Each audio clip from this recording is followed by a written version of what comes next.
Hi all, welcome back to Learning Planet. നമ്മൾ English സംസാരിക്കാനുള്ള വിവിധ ഭാഗങ്ങളാണ് നമ്മൾ പഠിച്ചുകൊണ്ടിരിക്കുന്നത്. ഇന്ന് നമുക്ക് ഒന്നിലധികം സെൻറ്റൻസുകളെ നമുക്ക് കണക്ട് ചെയ്യുന്ന കൺജങ്ഷൻസ്, കണക്റ്റേഴ്സ് എന്ന് പറയാം.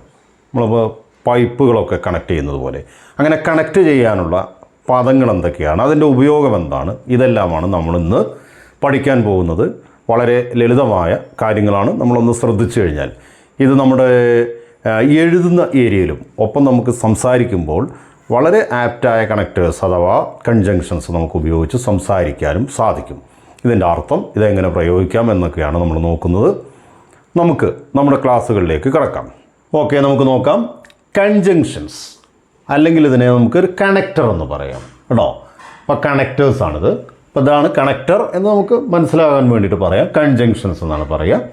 രണ്ട് സെൻറ്റൻസുകളെ തമ്മിൽ ബന്ധിപ്പിക്കുമ്പോൾ ആ സെൻറ്റൻസ്, നമ്മൾ ഈ സെൻറ്റൻസുകൾക്ക് എന്തർത്ഥമാണ് വരുന്നത്, ഇതെല്ലാമാണ് നമ്മളിതിൽ നോക്കുന്നത്. അപ്പോൾ നമുക്ക് നോക്കാം. ആൻഡ് നമ്മളെപ്പോഴും കാണാറുണ്ട്. രണ്ട് സെൻറ്റൻസുകളുടെ ഇടയ്ക്ക് ആൻഡ് ചേർത്ത് നമ്മൾ പറയുന്നത് കേൾക്കാം. രണ്ട് നൗണുകൾക്കിടയ്ക്ക് നമ്മൾ ആൻഡ് ചേർത്തിട്ട് പറയാറുണ്ട് അല്ലേ. രണ്ട് ആക്ഷൻസൊക്കെ വെച്ച് പറയുമ്പോഴും അങ്ങനെയും ചിലപ്പോൾ പറയാറുണ്ടാവും. പക്ഷേ നമ്മൾ ആൻഡ് ചേർക്കുമ്പോൾ നോക്ക്, and actually connect to positive ideas. And actually connects to positive ideas. രണ്ട് പോസിറ്റീവായ ആശയങ്ങളുടെ കൂടെ ആയിരിക്കും എപ്പോഴും ആൻഡ് ചേർക്കുക. നിങ്ങളങ്ങനെ ശ്രദ്ധിച്ചാൽ നിങ്ങൾക്ക് മനസ്സിലാവും. ഇപ്പം ഞാൻ സിനിമയ്ക്ക് പോയി, സിനിമ നന്നായി ആസ്വദിച്ചു. അപ്പോൾ അങ്ങനെയാണ് പറയുക. അപ്പോൾ അത് രണ്ടും പോസിറ്റീവാണ്. അപ്പോൾ നമുക്ക് ഞാൻ സിനിമയ്ക്ക് പോയി എന്നതിന് ശേഷമാണ് നമ്മൾ ആൻഡ് ചേർക്കുക. ഇവിടെ നമ്മൾ നോക്കുക, കണക്ട് ടു പോസിറ്റീവ് ഐഡിയാസ്. രണ്ട് പോസിറ്റീവായ ആശയങ്ങളെ കണക്ട് ചെയ്യാനാണ് നമ്മൾ ആൻഡ് ഉപയോഗിക്കുന്നത്. അപ്പോൾ നോക്കുക, ഐ ക്രോസ് ദ റിവർ. ഞാൻ പുഴ മുറിച്ച് കടന്നു. അപ്പോൾ വീണ്ടും പുഴ മുറിച്ച് കടന്നിട്ട് പിന്നെയും തുടരുകയാണ്. And I entered the forest. അപ്പോൾ പുഴയ്ക്കപ്പുറത്ത് ഒരു ഫോറസ്റ്റ് ഉണ്ട്. അപ്പോൾ എന്ത് ചെയ്തു? I cross the river and I entered the forest. അപ്പോൾ ഇവിടെ അതിൻ്റെ ഒരു തുടർച്ചയാണ്. അപ്പം നോക്കാം, രണ്ട് പോസിറ്റീവായ എന്ത് കാര്യം പറയുമ്പോഴും നമ്മൾ ആൻഡ് ചേർത്തിട്ടാണ് പറയുന്നത്. അതങ്ങനെ മനസ്സിലാക്കി വെച്ചാൽ നമുക്ക് ഇങ്ങനെയുള്ള കാര്യങ്ങളൊക്കെ പറയുമ്പോൾ പറ്റും. മനസ്സിലായല്ലോ? I studied hard. ഞാൻ കഠിനമായി അധ്വാനിച്ചു, പഠിച്ചു. And I pass the exam. I pass the exam. I worked hard and I succeeded. I worked hard and I succeeded. ഞാൻ കഠിനാധ്വാനം ചെയ്തു, ഞാൻ വിജയിച്ചു. അപ്പോൾ ഇതെല്ലാം രണ്ട് പോസിറ്റീവായ കാര്യങ്ങൾ പറയുന്നതാണ്. മനസ്സിലായല്ലോ? ഓക്കെ, നമുക്ക് അടുത്ത് നോക്കാം. പക്ഷേ എന്നാണ് ഇതിൻ്റെ അർത്ഥം അല്ലേ. പക്ഷേ എന്ന് പറയുമ്പോൾ തന്നെ നമുക്ക് ഏതോ ഒരു കാര്യം ചെയ്തു, പക്ഷേ അത് നടന്നില്ല. അപ്പോൾ അവിടെ എന്താണ് നോക്കുക, കണക്ട്സ് ടു കോൺട്രാസ്റ്റിംഗ്, വൈരുദ്ധ്യമായ ആശയങ്ങളെ പറയാനാണ് നമ്മൾ എന്ത് ചെയ്യുന്നത്, ബട്ട് ചേർക്കുന്നത്. നമ്മൾ ആദ്യം പറഞ്ഞതിന് നേരെ വിരുദ്ധമായ കാര്യമായിരിക്കും അത്. മനസ്സിലായല്ലോ? നമ്മൾ പറയുകയാണ്, the first half of the film was very interesting.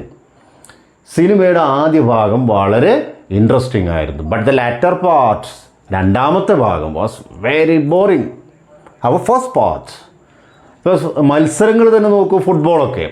The first half of the match was amazing, really wonderful. The first half of the match was really amazing. But the second half was terribly boring, really boring.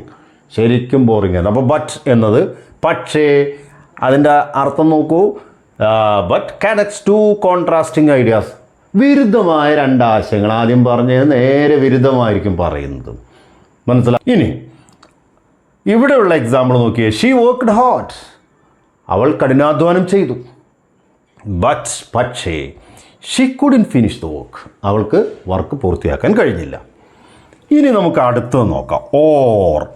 Or അല്ലെങ്കിൽ എന്നൊക്കെ പറയില്ലേ. To alternative ideas. പകരമുള്ള രണ്ട് കാര്യങ്ങൾ പറയാൻ. രണ്ട് alternative, ഒന്നിന് പകരം മറ്റൊന്നായിട്ട് നിൽക്കുന്ന രണ്ട് ആശയങ്ങൾ പറയുമ്പോഴാണ് നമ്മൾ എന്ത് ചെയ്യുന്നത്, ഓർ ചേർത്ത് പറയുക. അതായത് ഇപ്പം നിങ്ങൾക്ക് ചായ ഉണ്ടാക്കി തരണോ അതോ കാപ്പി ഉണ്ടാക്കി തരണോ, അപ്പോൾ രണ്ടും ഓൾട്ടർനേറ്റീവ് ആണ്. ഒന്നല്ലെങ്കിൽ അതിന് പകരമുള്ള ആശയങ്ങളാണ് പറയുന്നത്. രണ്ട് ആശയങ്ങൾ, പകരം നിൽക്കുന്ന രണ്ട് ആശയങ്ങളാണ് നമ്മളിവിടെ പറയുന്നത്. അപ്പോൾ നിങ്ങൾ നോക്ക്, ആൾട്ടർനേറ്റീവ് എന്ന് പറയുന്നത് തന്നെ ഒന്നിന് പകരം നിൽക്കുന്നതാണ് അല്ലേ. അത് നമ്മളൊരു കാര്യം പറഞ്ഞു, ഇതല്ലാതെ എന്താ ഓൾട്ടർനേറ്റീവ് എന്താണ്? ഇപ്പോൾ ഒരു സ്ഥലത്തേക്ക് ട്രെയിനിൽ പോകാം എന്ന് നമ്മൾ തീരുമാനിച്ചു, റിസർവേഷൻ ഇല്ല. ഇനി എന്താ ഓൾട്ടർനേറ്റീവ്? നമുക്ക് ബസ്സിൽ പോകാം, അല്ലെങ്കിൽ നമുക്കൊരു ടാക്സി ഹയർ ചെയ്ത് പോകാം. ഇങ്ങനെയൊക്കെ പറയുന്ന ഓൾട്ടർനേറ്റീവ്. അപ്പോൾ പകരമുള്ള പകരം നിൽക്കുന്ന ആശയങ്ങൾ. അപ്പോൾ നോക്കൂ, do you want to play football? Do you want to play football? നിനക്ക് ഫുട്ബോൾ കളിക്കാൻ ആഗ്രഹമുണ്ടോ? ഓർ വാച്ച് എ മൂവി, അതോ ഒരു സിനിമ കാണാനാണ് താല്പര്യം? രണ്ടിനും ഇവിടെ ഓപ്ഷൻ ഉണ്ട്. നീ ഫുട്ബോൾ കളിക്കുന്നോ അല്ലെങ്കിൽ ഒരു മൂവി കാണുന്നോ? സിനിമ കാണാനാണെങ്കിൽ ചിലപ്പോൾ വീട്ടിൽ തന്നെ ഹോം തിയേറ്ററും കാര്യങ്ങളൊക്കെ ഉണ്ടാവും, ഇവിടെ ഇരുന്ന് കാണാം, അല്ലെങ്കിൽ തിയേറ്ററിൽ പോയി കാണാം. എന്തായാലും 2 ഓപ്ഷനാണ്. മനസ്സിലായല്ലോ? അപ്പോൾ നമ്മൾ ഇവിടെ ഓർ എന്നത് അല്ലെങ്കിൽ. അപ്പം നമ്മൾ നോക്കാം, ഈ ഒരു ഫുട്ബോൾ കാണുക അല്ലെങ്കിൽ മറ്റൊരു ഓൾട്ടർനേറ്റീവ് എന്താണ്? മൂവി കാണുക. ഇത് 2 ഓപ്ഷൻസ് ഇവിടെ ഉണ്ട്. അപ്പം നിങ്ങൾ എന്താണ് ഉദ്ദേശിക്കുന്നത്? So do you want to play football or watch a movie? ഇതാണ് സംഭവം. അപ്പോൾ ഓർ എന്നത് നിങ്ങൾക്ക് മനസ്സിലായി, ഓൾട്ടർനേറ്റീവ് ആയിട്ടുള്ളത്. ഇനി നമുക്ക് ഇന്ന് നോക്കാം. സോ അതുകൊണ്ട് എന്നൊക്കെ നിങ്ങൾ അർത്ഥം പറയാറുണ്ട് അല്ലേ? കണക്ട് 2 ഐഡിയാസ്, 2 ആശയങ്ങളാണ്. Where the second idea is the result of the first. രണ്ടാമത് വരുന്ന ആശയമായിരിക്കും ഒന്നാമത്തെ ഫലം കാണിക്കുന്നത്. അതായത് 2 ആശയങ്ങളെ തന്നെ കാണിക്കുക, പക്ഷേ എപ്പോഴും രണ്ടാമത്തെ ആശയം ഉണ്ടെങ്കിലേ അതിൻ്റെ റിസൾട്ട് പൂർണ്ണമാകുള്ളൂ. ഇപ്പോൾ നോക്കുക, I was very busy yesterday. ഇന്നലെ ഞാൻ ഭയങ്കര തിരക്കിലായിരുന്നു. പക്ഷേ അതിൻ്റെ റിസൾട്ട് എന്താണ്? അതിൻ്റെ ഫലം എന്താണ്? സോ അതുകൊണ്ട് I couldn't attend the seminar.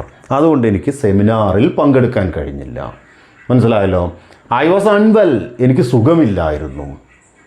So I couldn't play football. I couldn't go to school. അപ്പോൾ ഇങ്ങനെ പല കാര്യങ്ങളും നമുക്ക് പറയാൻ പറ്റും. ഓക്കെ, അപ്പോൾ നോക്കാം. സോ എന്നത് എപ്പോഴും 2 ആശയങ്ങളെ കാണിക്കുന്നു, പക്ഷേ രണ്ടാമത്തെ ആശയത്തിലായിരിക്കും ഈ ഒന്നാമത്തെ സെൻറ്റൻസിൻ്റെ റിസൾട്ട് കിടക്കുന്നത്. മനസ്സിലായല്ലോ? അപ്പോൾ ഇങ്ങനെ നമ്മൾ സോ ചേർത്ത് പറയുമ്പോഴൊക്കെ നിങ്ങൾക്ക് മനസ്സിലാവും. അപ്പോൾ നോക്കാം, I was very busy yesterday, I was not well yesterday, I was unwell yesterday, I was sick yesterday. So I couldn't attend the seminar, or I couldn't attend the party, or I couldn't come to the office. എനിക്ക് ഓഫീസിലേക്ക് വരാൻ കഴിഞ്ഞില്ല. ഇങ്ങനെയൊക്കെ ആയിരിക്കും നമ്മൾ പറയുക. അപ്പോൾ ഇത്രയും കാര്യങ്ങൾ നിങ്ങൾ ശ്രദ്ധിക്കുക. ആൻഡ് 2 പോസിറ്റീവ് ആശയങ്ങൾ, ബട്ട് നിങ്ങൾക്കറിയാം കോൺട്രാസ്റ്റിംഗ് ആയിട്ടുള്ള ആശയങ്ങൾ. ഓർ എപ്പോഴും ഓൾട്ടർനേറ്റീവിനെ കാണിക്കുന്നു. സോ എന്നത് 2 ആശയങ്ങളിൽ രണ്ടാമത്തത് എപ്പോഴും ഒന്നാമത്തിൻ്റെ റിസൾട്ടായിട്ട് വരുന്നത്. ഇത്രയും കാര്യങ്ങൾ ശ്രദ്ധിക്കാം. ഇനിയുള്ള ഓൾട്ടർനേറ്റീവ്, അതായത് കണക്റ്റേഴ്സ്, നമുക്ക് അടുത്ത ക്ലാസ്സിൽ നമുക്ക് ഡിസ്കസ് ചെയ്യാം. അപ്പോൾ ഇത്രയും കാര്യങ്ങൾ നോക്കുക. നിങ്ങൾ എക്സാമ്പിൾസ് നോക്കുക. ഈ ചാനൽ എല്ലാവരും സബ്സ്ക്രൈബ് ചെയ്യണമെന്ന് ഒരിക്കൽ കൂടി അഭ്യർത്ഥിക്കുന്നു. അതോടൊപ്പം തന്നെ നിങ്ങൾക്ക് ഈ ക്ലാസ്സുകളെല്ലാം ഇഷ്ടപ്പെട്ടിട്ടുണ്ടെങ്കിൽ ലൈക്ക് ചെയ്യുക, കമൻറ്റൊക്കെ നിങ്ങൾ കമൻറ്റ് ബോക്സിലിടുക.